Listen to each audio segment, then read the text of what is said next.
above all powers, above all powers, lifted up.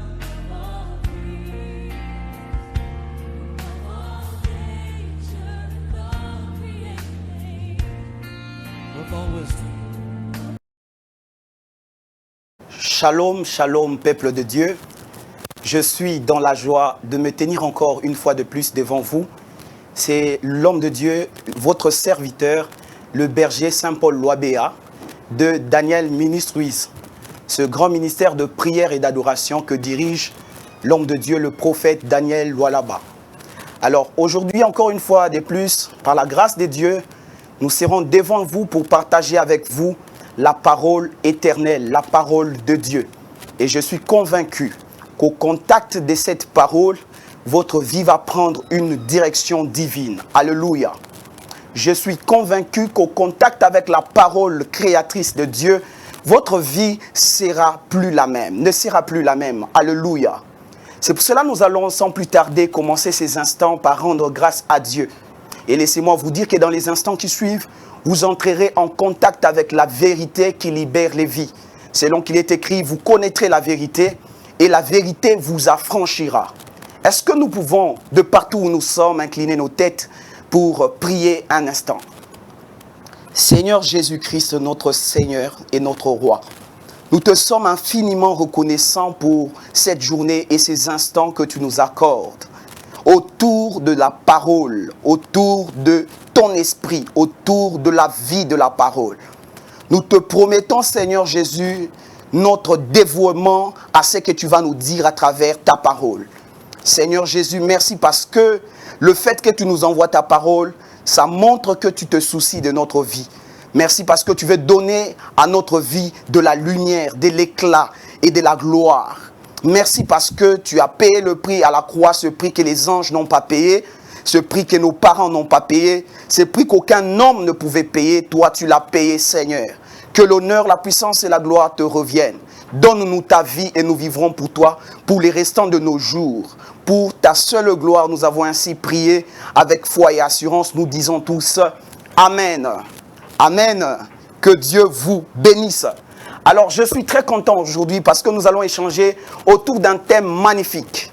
Le thème que je vous apporte aujourd'hui, je l'ai tiré du commencement de l'humanité dans le livre de Genèse. Alors, nous allons sans plus tarder ouvrir nos Bibles dans le livre de Genèse, chapitre 1er, verset 28. Genèse 1, verset 28. Que Dieu nous assiste.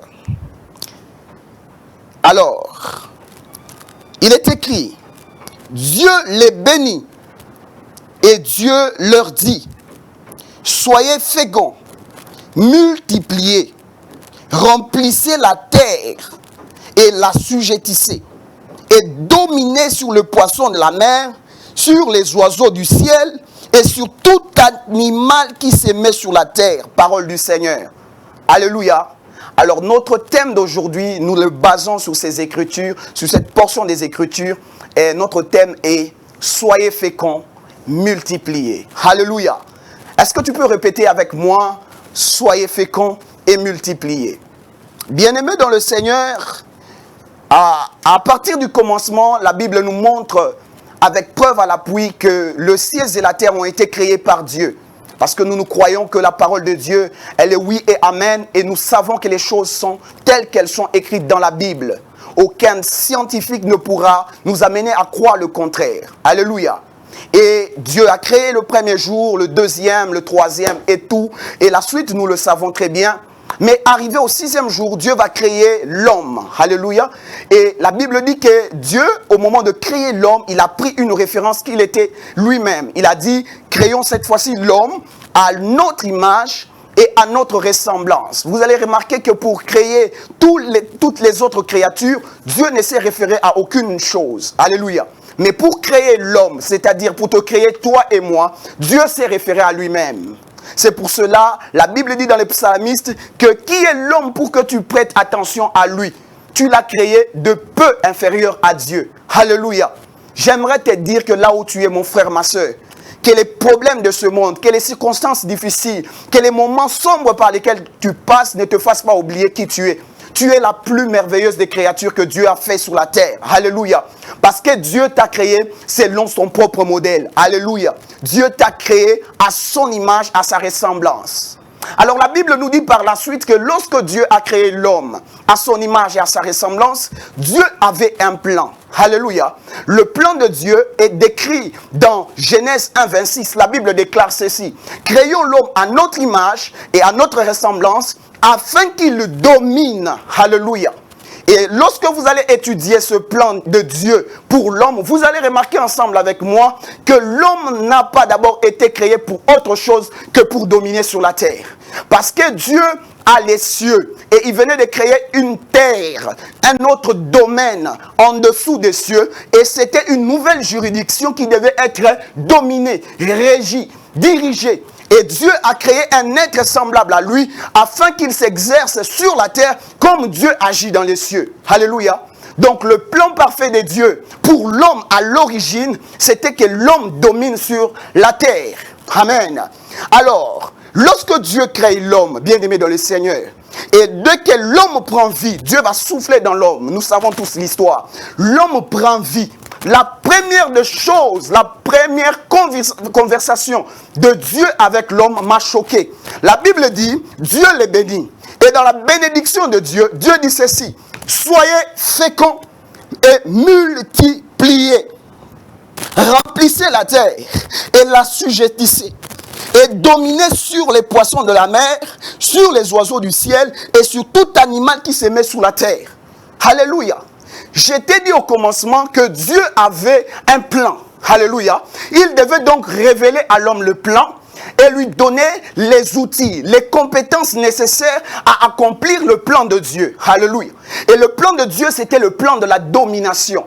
Et quand Dieu s'est mis à donner à l'homme la provision pour entrer dans le plan de Dieu, les nécessaires, les prérequis pour entrer dans le plan de Dieu, Dieu a commencé par ce qu'on appelle bénir l'homme. Il a commencé à bénir l'homme. Alléluia. Et c'est de là que nous avons tiré notre thème. Soyez féconds et multipliez. Et vous allez remarquer ensemble avec moi, bien-aimés dans le Seigneur, que la bénédiction est la première conversation. La première déclaration que Dieu a fait sur l'homme, c'était la bénédiction. J'aimerais te dire, bien-aimé dans le Seigneur, même si tu es en train de passer par des moments sombres, je vais te ramener au commencement. Dans le plan parfait de Dieu, la première des choses que Dieu a commencé à faire avec l'homme, c'est de le bénir. Alléluia. Dieu a commencé par la bénédiction. La bénédiction est donc l'opération par laquelle Dieu passe à l'homme le pouvoir d'entrer dans le plan de Dieu. Alléluia. C'est-à-dire que Dieu a un plan. Et le plan de Dieu, c'est la domination sur la terre. Mais pour que l'homme arrive à dominer sur les oiseaux du ciel, sur le bétail des champs, sur tout ce qui se met sur la terre et sur toute la terre, pour assujettir la terre, Dieu devait accorder à l'homme un pouvoir. Alléluia. Et ce pouvoir, Dieu le lui a accordé par ce qu'on appelle la bénédiction. Alors, la bénédiction, c'est un ensemble de paroles qu'un être supérieur va accorder à un inférieur. Et Dieu s'élève pour déclarer la bénédiction sur l'homme. Il commence par la toute première bénédiction. Il lui dit, soyez féconds. Alléluia. J'aimerais dire à quelqu'un bien-aimé dans le Seigneur, peu importe les moments par lesquels tu passes, je te rappelle les choses du commencement. À l'origine, Dieu a créé l'homme et a commencé par le bénir. Alléluia. La malédiction est arrivée après. La souffrance est arrivée après. Et laisse-moi te dire, la bénédiction est plus vieille et plus grande en âge que la malédiction. C'est pour cela que je te dis qu'il n'y a aucune malédiction qui va rester intacte dans ta vie lorsque Dieu se met à te bénir. Alléluia. Il n'y a aucun pouvoir des ténèbres qui va continuer à exercer son influence sur ta vie lorsque Dieu déclare sur toi les paroles de bénédiction.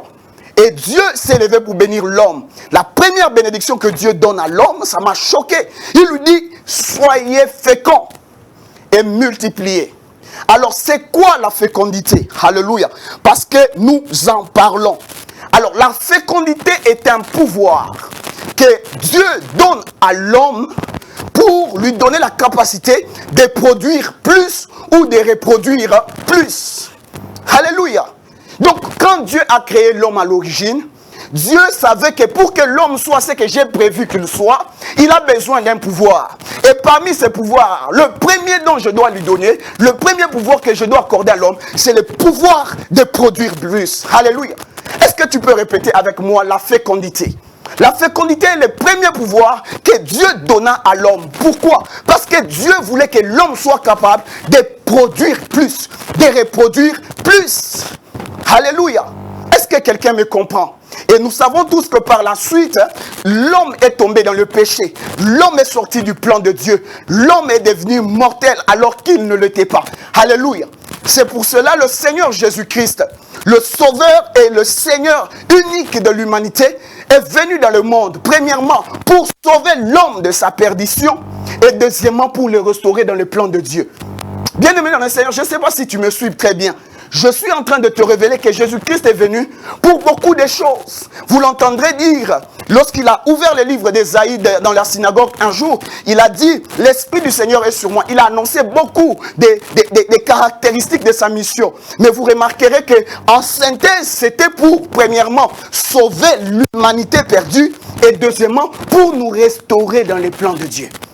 Jésus-Christ est venu dans ta vie pour te restaurer dans le plan de la domination. Est-ce que quelqu'un comprend?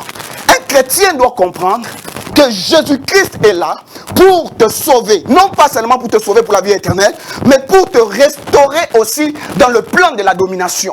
Parce que tu as été créé à l'origine pour être quelqu'un qui domine. Est-ce que quelqu'un me donne un bon amen? Alors l'homme qui a péché, Jésus-Christ est venu pour le sauver. C'est pour cela, bien-aimé dans le Seigneur, bien que je sois venu pour te parler de la fécondité et de la multiplication comme bénédiction divine, tout ce que je veux te dire par la suite, bien-aimé, n'est valable pour ta vie que si tu reçois le Seigneur Jésus-Christ dans ta vie. Alléluia. Est-ce que quelqu'un comprend? Donc l'homme aujourd'hui ne peut pas intégrer le plan de Dieu en passant dehors de Jésus. Il n'y a pas un prophète qui a pris la place de Jésus, qui va jouer l'intermédiaire de Jésus, de l'homme et Dieu. Non, ça ne va pas exister. Bien-aimé, il y a un seul nom qui a été donné sous les cieux et par lequel nous devons être sauvés, c'est le nom de Jésus-Christ. Il ne s'agit pas là d'aller à l'église. Il ne s'agit pas là de tenir des grosses Bibles entre les mains. Mais il s'agit de recevoir Jésus-Christ dans sa vie comme le Seigneur et le Sauveur personnel de notre vie. Amen. Il ne s'agit pas d'être enfant ou femme du pasteur, ou frère d'un pasteur ou d'un homme de Dieu. Non. Bien-aimé, il s'agit de recevoir le Seigneur Jésus-Christ comme ton propre Seigneur, comme ton propre Sauveur. Et c'est à partir de ces moments que tu peux parler de la bénédiction dans ta vie. Alléluia.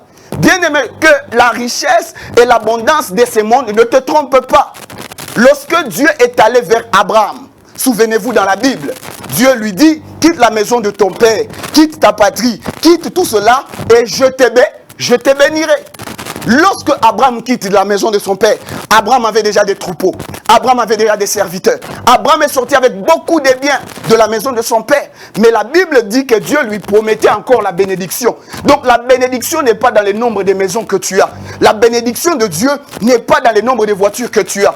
Donc laisse-moi te dire que si tu me suis, si tu n'as pas Jésus-Christ, ne pense pas que les avoirs que tu as ont remplacé la place du Seigneur Jésus.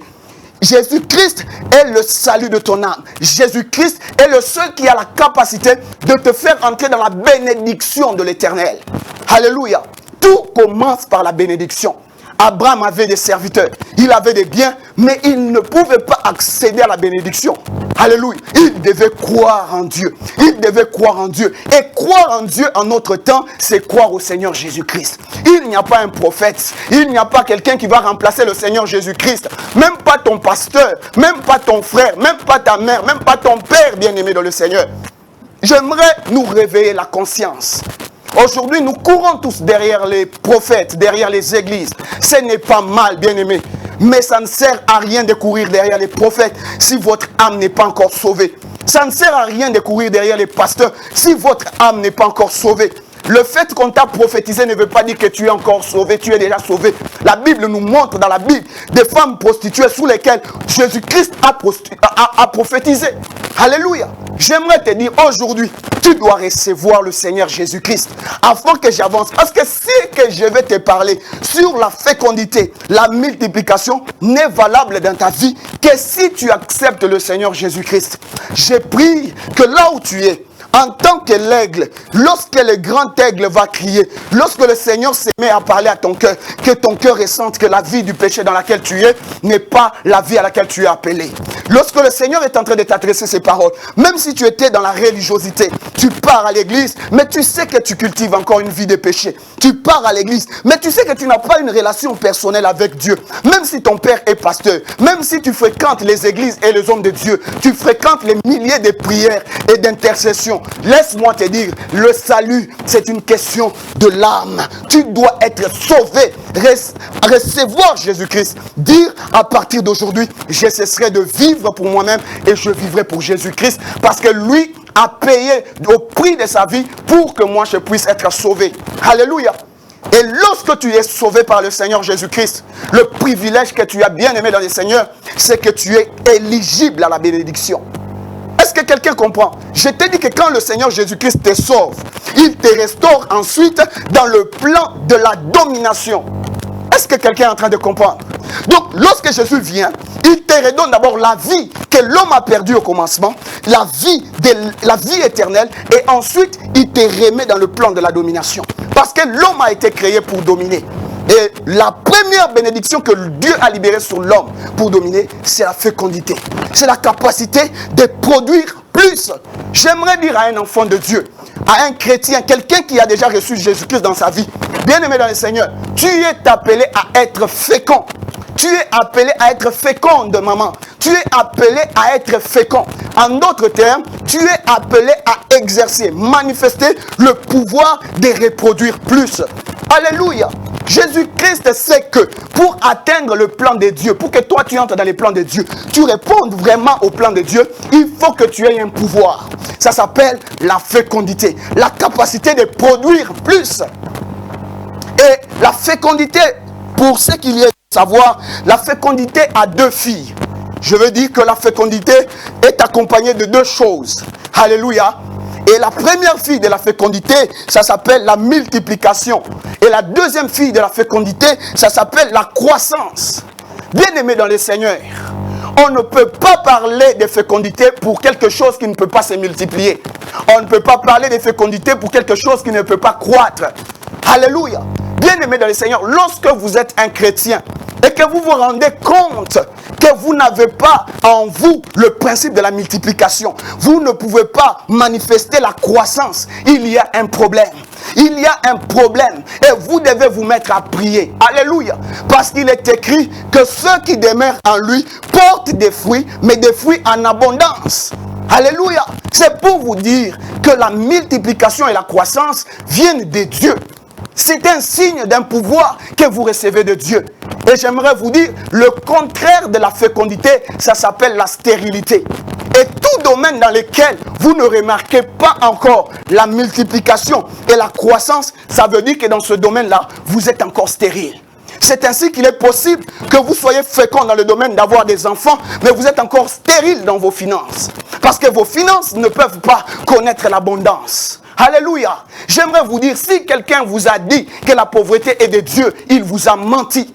La pauvreté n'est pas de Dieu. La pauvreté est une malédiction. J'insiste et je répète, la pauvreté est une malédiction. C'est écrit noir sur blanc dans la Bible que j'ai un projet de bonheur. Alors la pauvreté, elle fait le bonheur de qui? Est-ce que la pauvreté fait ton bonheur?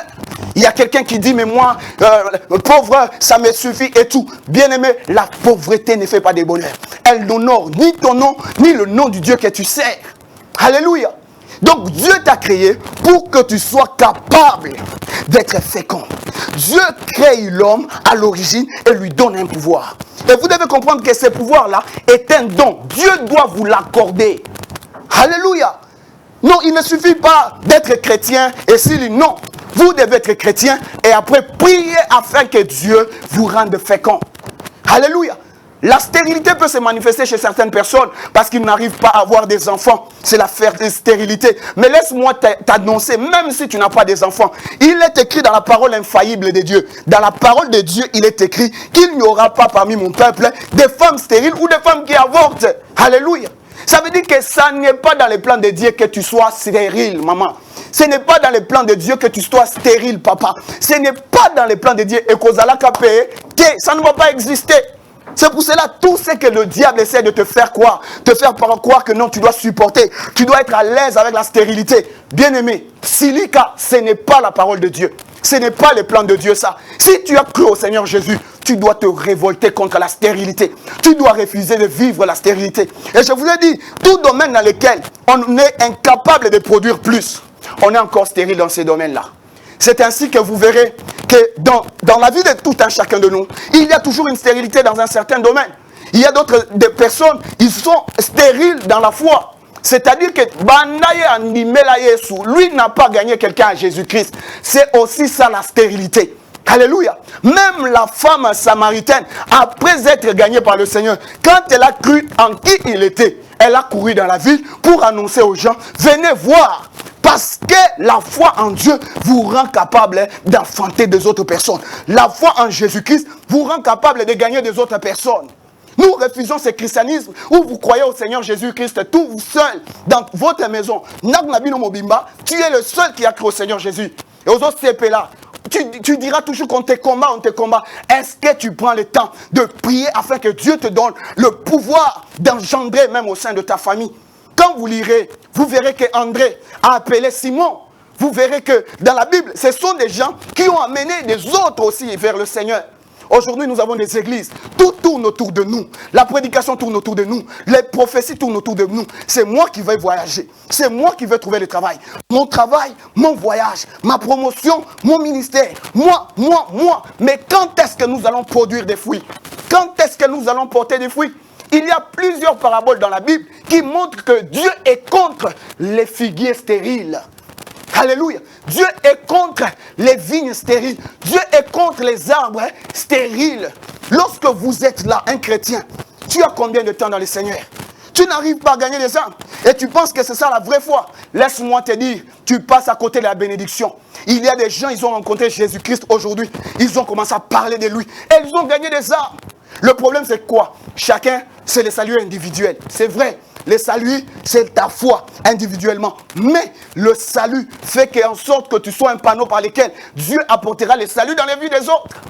Nous devons refuser la stérilité dans l'église aujourd'hui.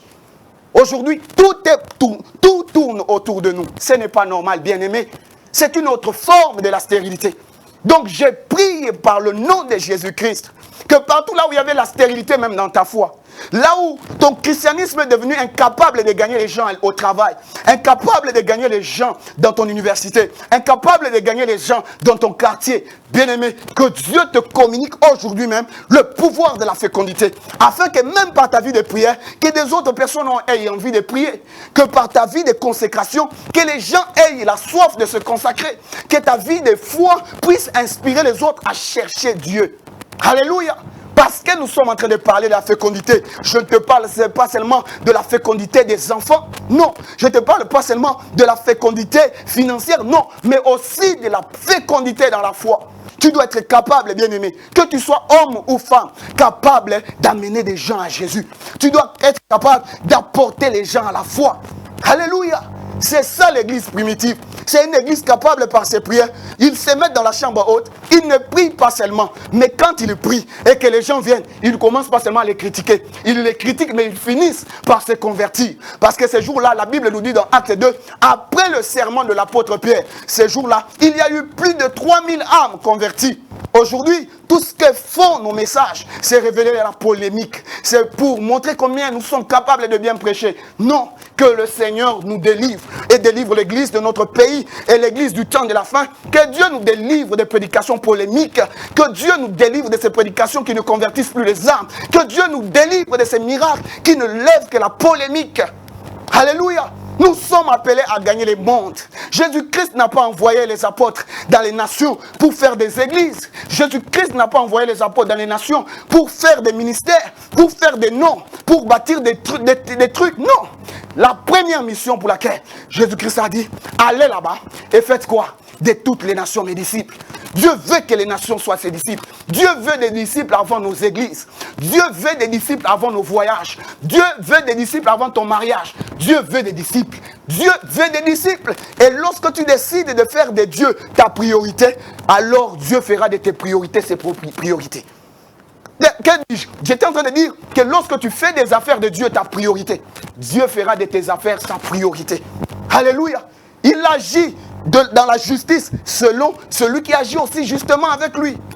Alléluia. Dieu n'est pas un investisseur qu'on peut tromper, berner n'importe comment. Non. Dieu vous donne selon vos actes. Alléluia. Oui, selon la grâce, mais selon aussi vos œuvres. Alléluia. Que Dieu nous délivre dans cette génération d'une foi stérile. Que Dieu nous donne la foi des apôtres. Une foi capable de nous amener dans les rues. Même si on n'a pas de chair. Même si on part, on prêche Jésus. On part, on gagne les âmes. Oui, oui. Un petit secret par ma petite expérience. Dans certains défis, à un certain moment, lorsque je vais accéder à une sphère, à un domaine, et que je sens qu'il y a souvent quelque chose comme un concours, comme il faut être qualifié là-bas, souvent je lève ma prière et je dis à Dieu, Seigneur, si tu m'ouvres cette porte, quand j'y entrerai, je sortirai là avec des âmes que j'aurai gagnées pour ta gloire. Si tu me permets d'avoir ce travail, j'entrerai dans ce travail, je gagnerai des gens autour de Jésus. Oui. Lorsque tu me permettras d'avoir cette bourse d'études, je vais la décrocher, je vais gagner les âmes là-bas. Dans ces études-là, tu dois gagner les âmes. Que le Seigneur te bénisse. Et pendant que tu es en train d'écouter cette parole qui révolte ta foi, je prie au nom de Jésus-Christ que Dieu t'accorde la fécondité dans ta foi. Que Dieu t'accorde la fécondité dans ta foi. Il ne s'agit pas d'être pasteur, prophète, docteur. Lorsque tu es enfant de Dieu, tu es capable aussi d'engendrer, d'appeler les gens et venir à Jésus-Christ et tu seras récompensé. Alléluia. Que le Seigneur te bénisse. Donc la fécondité est le pouvoir, le premier de pouvoir que Dieu a donné à l'homme afin que l'homme entre dans le plan de Dieu. Partout là où tu remarquais qu'il n'y avait pas la fécondité dans ta vie, tu dois te révolter, lève-toi dans la prière. Si dans tes affaires, tu remarques que Dieu a dit que tu mangeras à la sueur, mais toi tu transpires encore, mais tu n'arrives pas à manger suffisamment. Tu ne peux pas bien nourrir tes enfants et ta femme, prendre soin. Tu ne peux pas répondre aux besoins essentiels de ta vie. Donc toi, pour étudier, c'est toujours difficile. Depuis que tu as ces projets, tu n'as pas le pouvoir d'attirer des investisseurs ou du financement. Bien-aimés dans le Seigneur, j'aimerais vous dire que la stérilité n'est pas de Dieu. Elle doit vous amener dans la prière. La Bible parle d'une femme qui avait connu ses problèmes. La Bible dit que Anne, elle était épouse d'un homme, Elkana. Elkana, lui, il avait déjà une autre femme. Donc, il a marié Anne, mais après, il a eu une autre femme. Donc, le problème de la stérilité de Anne ne lui dérangeait pas tellement. Ça veut dire que Elkana, même quand il allait à Silo pour prier, il priait, mais il n'avait pas la même pression que Anne. Anne savait au fond d'elle que mon mari, là, n'a pas les mêmes problèmes que moi. J'aimerais dire à quelqu'un, la stérilité ne dérangera personne d'autre plus que toi-même. Tu connais toi-même ta galère. Tu connais toi-même ta souffrance dans le travail. Tu touches l'argent comme ça et tu es incapable de multiplier cet argent. Tout ce que tu touches, c'est comme si ça passe. C'est comme si tes mains sont des passoires. Lorsque tu touches des relations, les meilleures relations se coupent. Tu restes avec des relations qui t'amènent des problèmes. J'ai pris au nom de Jésus que le Dieu qui m'a envoyé ici pour te parler t'accorde la fécondité même dans tes relations. Oui, que Dieu te donne des relations fécondes, des relations qui t'ouvrent d'autres portes. Parce qu'il faut que celui qui est capable d'interpréter les songes dans la prison soit cité devant le roi. Alléluia. Que Dieu restaure la fécondité au milieu de nous. Que Dieu restaure la fécondité dans la foi. Que Dieu restaure la fécondité dans les finances. Que Dieu restaure la fécondité dans nos maisons, dans nos relations. Et que Dieu vous bénisse. C'est votre serviteur, le berger Saint-Paul Loabia. Là où vous êtes, si vous n'avez pas encore reçu Jésus-Christ pour entrer dans ce plan de la fécondité, j'aimerais vous inviter, là où vous êtes, faites cette simple prière avec moi. Seigneur Jésus-Christ, je te remercie pour la parole de ce matin. Alors que ton plan est parfait pour ma vie, mon péché m'empêche d'y accéder. Mais je prends la décision maintenant de cesser de vivre pour moi et de vivre désormais pour toi et pour ta gloire. Seigneur, accepte-moi dans ta présence et pardonne mon péché. Je vais être utile à ton nom. Au nom de Jésus-Christ, je te reçois comme mon Seigneur et mon Sauveur. Amen. Que Dieu vous bénisse abondamment. Que Dieu nous accorde encore la grâce de venir pour vous parler. Et que Dieu manifeste clairement la puissance de la fécondité dans tout ce que vous faites. Et que Dieu vous bénisse. C'était votre serviteur, Berger Saint-Paul Wabir. Merci. Of all powers, lift it up.